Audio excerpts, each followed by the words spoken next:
are some films that are tremendous that are not. But it's really funny because when I was an actor, it was very frustrating because you wanted to do good work, you wanted to do good films, you just wanted to do a great story, and every part they'd want to put you in for because the last name was whatever. Oh, so you play mafia, you play this, you play that, and you get to a point where it's like I don't want to do this anymore. And unfortunately for the Italian American culture, they didn't stand up for their rights for many years. They didn't stand up for the actors. They didn't stand up for their culture. As you see now, like the Latin American or Spanish or Mexican, they're standing up for the culture. The Chinese, they're all standing up for what's right. The problem is with us, is what I see is that we came here in the 60s and 70s and 30s and 40s, and our films became successful. We got comfortable, and we kind of immersed ourselves into the society, and then we lost some of our honor and respect for who we are, and the work shows and the movies show, and it's our own fault. I'm not going to blame anybody else. It's our own fault that we allowed this to happen, and it's hard to unravel. I don't know what you guys think. Well, Michael, somebody had asked a question before about movies like The Black Hand with Gene Kelly and Pay or Die with Ernest Borgnine. I don't remember The Black Hand. I do remember the one with Ernest Borgnine about Petrosino, but sure, the movie with Petrosino, they didn't glorify. No, they showed that here's this Italian guy who's right. fighting That's in the against 30s it. and 40s, right? That's right. That's right. That's what I'm saying.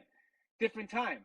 But when we got in the 60s and 70s, they made the Godfather. All of a sudden, everybody became Michael Corleone. Everybody became, Don Corleone. They dressed like it. They smoke cigars. They got this, it's like, this isn't who we are. But it just starts to ravel itself up into this big ball and go down this mountain. Didn't somebody say that now they actually got the Hollywood to agree that when they do a mob movie, that they're going to have the disclaimer at the end of the movie that these are characteristics, but not to represent any particular group or stereotype. They got them to put that as a byline now in our movie. So you say, we see all these gangsters, which is like 1% of our community. This isn't what all Italians are like. We don't need that disclaimer. We know that. It's a little bit too late. Tell the other people that don't know that, Bobby. That's the problem. A little bit too late.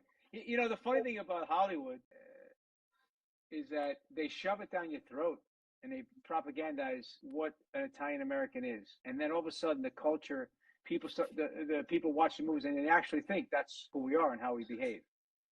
There is some segment of the population that acts like that, but not every. Like we're saying. Not many.